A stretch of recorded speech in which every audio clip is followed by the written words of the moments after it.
आज भी अवधूत गीता से दत्तात्रेय स्वामी जी के द्वारा अध्याय 8 का 17वां मंत्र, उसमें कुछ देर विचार करने की कोशिश करते हैं। कहते हैं, भगादि कुछ पर्यंतम संविद्धि नरकाणवम ये रमन्ति पुनस्तत्र तरन्ति नरकम कथम। भगादि कुछ पर्यंतम, भग अर्थात योनि, भग देवियों का गर्भधा ये योनि, तो भग आदि से लेकर कुछ पर्यंत कुछ स्तन, भग आदि से लेके कुछ पर्यंत तक नरका संविद्धि नरकाणवम। दत्तात्रेय स्वामी जी कहते हैं, मेरी समझ से ये पूरा सब भरा भराया नरक ही है। देखिए, भग एक काम वासना युक्त बहुत बड़ा सुख शास्त्रों में और बहुत सारे जगहों में संसार के लिए कहा भी गया है, और पूरे संसारी इसमें बहुत ज़्यादा ही लिपायमान हैं। यही सत्य है। तो यहाँ पर आया काम, तो भग किसका हुआ? काम, काम वासना का भग। तो जब काम वासना, और यहाँ बोला कि भगादि, भग आदि, आदि इसमें और हैं, तो काम हो गया, क्रोध हो गया, लोभ हो गया, मद हो गया, मत्सर हो गया, क्षय हैं खड विकार। तो ये क्षयों यहीं से उत्पन्न हो गए। ध्यान देना, भगादि, भग आदि, आदि लगा दिया तो और भी इसके सहायक हैं। तो काम वासना का ये केंद्र है, केंद्र बिंदु है भग योनि। तो यहाँ पर अब काम वासना जब जागृत हुई, तो इस भाव में, इस सागर में आप डूबना चाहे, किसी देवी को देखे, चाहत ऐसी बनी, पुरुष को देवी मिल गई या देवी को पुरुष मिल गए, दोनों तरफ से लेकर चलना। केवल यहाँ स्त्री ही नहीं, पुरुष भी उसके लिए, जैसे आपके लिए देवी वैसे देवी के लिए पुरुष। तो देवी को पुरुष मिल गया, तो अब वो कामना पूरी हो गई जब मिलेगा। तो अब क्या हो गया? लोभ हो गया। क्या हुआ? लोभ बढ़ गया कि आज जैसे काम बन गया और भी आगे बने, और कामना पूरी नहीं हुई। किसी ने देख लिया बात करते, क्योंकि अन्य देवी से आप मुलाकात कर रहे हैं, तो अब आपको क्रोध आ गया, खलमंडल कर दिया है, देखना जब मिलेगा तब बताऊंगा।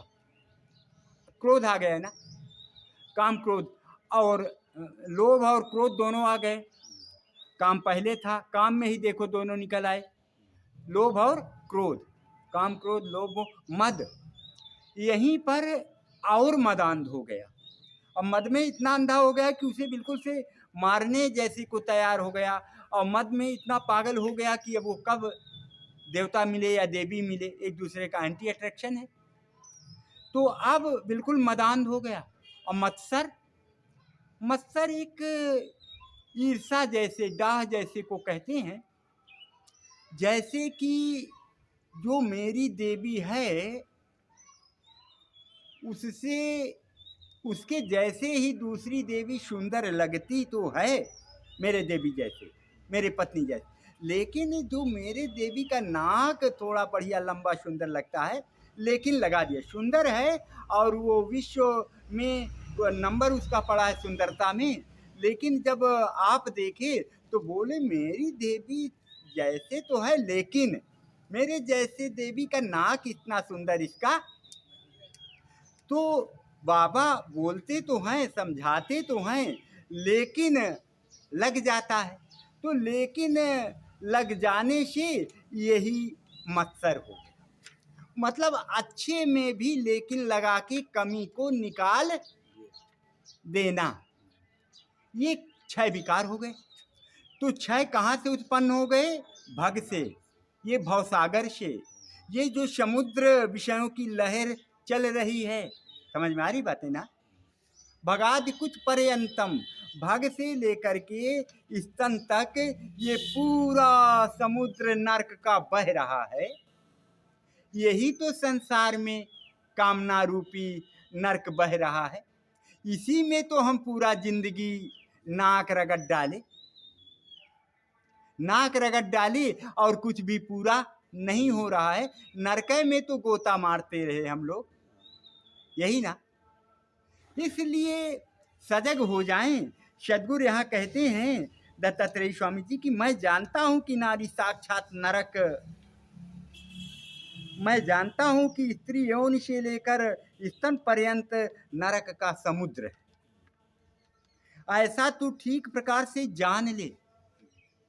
जैसे यहाँ से लेकर के कुछ पर्यंत अर्थात ये स्तन तक, तो ऐसे ये यहाँ से लेके यहाँ तक थोड़ा सा दृष्टिपात करें तो है क्या? ये बाहर से जो सुंदरता दिखाई दी आपको, थोड़ा सा अंदर घुसो और इस चमड़ी को थोड़ा सा निकाल दो तो क्या है? ये मलमूत्र विष्टा का पिटारा है, पिटारा। और यहीं तक में वो नरकवास है जिसमें हम लोग 9 महीना रहकर निकले हैं। समझ में आ रही बात ना? यही तो सजा सजाया नरक है अंदर, जिसमें रहकर आए हैं और फिर उसी में रति लगाए हैं। कैसे थप्पड़ लगता है? सदगुरु क्या कहते हैं? अरे जहां से तू निकल कर आया फिर उसी में नाक रगड़ रहा है, उसी में रति लगा बैठा। अरे यही तो सजा सजाया नरक है। थोड़ा तो समझ। तू देवी की तरफ उंगली नहीं उठा देना। अरे तू भी वही है। उसके थोड़ा गर्भ में तू पला पोषा तो उसमें मलमूत्र विष्ठा के बीच में, लेकिन है तू भी वही। तेरे भी यहाँ से लेके यहाँ तक में वही सब भरा है जो उसके भरा है। तेरे भी वही नरक है। इसलिए संसार को भी कहा कि कामना से लेकर के अंतिम जो है काम क्रोध लोभ मोह, ये जो क्षय बताए वहां तक में ही पूरा नरक भरा भराया है। और इसी में तू जब गोता लगाता रहेगा, अब बन गया, अब बन जाएगा, वाह वाह क्या कहना है। ये 99 का 100 ना तेरा पूरा हुआ है और ना होगा। चाहे जितना गोता लगा ले, चाहे जितना नाक रगड़ डाल, जब सर्विस किया तब पूरा नहीं हुआ, अब तो पेंशनर हो गया, क्या पूरा होगा। इसलिए वैभव में मत जूझ, ये तेरे साथ जाने वाला नहीं है। आगे सदगुरु कहते हैं, जो उसमें उत्पन्न होकर फिर उसी में रमण करते हैं, वे नरक से किस प्रकार तर सकते हैं। जो उसी में रति लगाए हैं, जहाँ से आए हैं, तो उनके तरने का कोई विधान बनेगा क्या? नहीं। कहते हैं स्त्री यौन से लेकर स्तनों तक पूरी की पूरी नरक का समुद्र है। यह तू अच्छे से जान ले। तो ये प्रकृति को जान ले, न कि स्त्री में दोषारोपण करके बैठ जाना। एक तरफ उसका उदाहरण दिए, इधर आपको हमको लखा रहे हैं कि जहाँ तू नाक रगड़ रहा है, ये छोटे परिवार में, ट्रस्ट में, मुसाफिर खाना में, या जहाँ कहीं भी, अरे ये वो जगह नहीं है जो तुझे चाहिए, जिसके लिए तू आया है। वास्तव में ये वो सच नहीं है जिसको तू सच मान करके बैठ गया है। ये वो सच नहीं है। वो सच तो कुछ और ही है, उसको तू लख ही नहीं रहा। कस्तूरी कुंडल बसे मृग ढूंढे। अरे मृग तो उस कस्तूरी को बाहर सूंघ सूंघ कर ढूंढ ढूंढ कर व्यतीत होके जान गंवा दे रहा है, यही ना। ऐसे हम आप भी प्रभु को पाने के लिए, ईश्वर को, खुदा गाड को, अल्लाह यीशु को पाने के लिए किस किस प्रकार से व्यतीत होकर के बाहर बाहर रात दिन छलांगे मार रहे हैं। क्या कुछ नहीं कर रहे हैं, पूरी जिंदगी इसी में कांवरिया बन करके रख करके, अरे माँ पिता को एक गिलास पानी देना तुझे दुर्लभ है, और यहाँ पर वो घट को लाद करके वहाँ पिलाने जा रहा है। यहाँ माँ बाप प्यासे बैठे हैं, उनको खेत में पानी देने नहीं जा सकता। थोड़ा तो विचार कर ले। पैर में तेरे छाले पड़ रहे हैं, छाले पड़कर भी तू देखकर बड़ा खुश हो रहा है, और वहाँ माँ पिता रीझ रहे हैं, खींच रहे हैं, खेत में काम कर रहे हैं, और तू वहाँ अपनी श्रद्धा दिखा रहा। जहाँ श्रद्धा दिखाना चाहिए वहाँ हम दिखाते नहीं, जो करना चाहिए उसे करते नहीं, जो न करना चाहिए बारंबार उसी में दिखावा दिखावा। क्या करें, नहीं तो सिर तोड़ डालें और रक्त ही चढ़ा दें।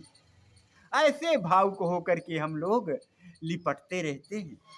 तो बोल रहे हैं सद्गुरु, जो इसमें से निकल करके फिर इसी में रमण करता है वो नरक में नहीं आएगा तो कहाँ जाएगा। जब तुझे बताया जा रहा है कि तेरे साथ नहीं जाएगा, और इसी में तू रात दिन इसी माया में लिपायमान है। यही यौना स्त्री जो सजी सजाई माया है, इसी में रति लगाए रात दिन नाक रगड़ रहा है। अरे जो तेरे साथ जाएगा उसमें नाक रगड़ना, उसमें रति नहीं लगाता, उधर अच्छे से चलता नहीं, और जो जाएगा नहीं उसी में रात दिन लिपायमान हो रहा है। सद्गुरु कितना थप्पड़ मारते हैं ये 2 लाइन के मंत्र से कि पूछो मत, जितना कहते रहो उतना कम है। पूरे संसार की रति से विरत होने के लिए कहते हैं, ये तुझे कुछ भी देने वाला नहीं है। आज वाणी को यहीं पर विराम देते हैं। प्रेम से बोलिए सद्गुरुदेव की। अहम शुद्ध चैतन्य ज्ञान स्वरूपम, अहं शुद्ध चैतन्य ज्ञान स्वरूपम, अजर हम अमर हम अखंडम अनुपम, अजरं अमरं अखंडं अनूपम्। अहम शुद्ध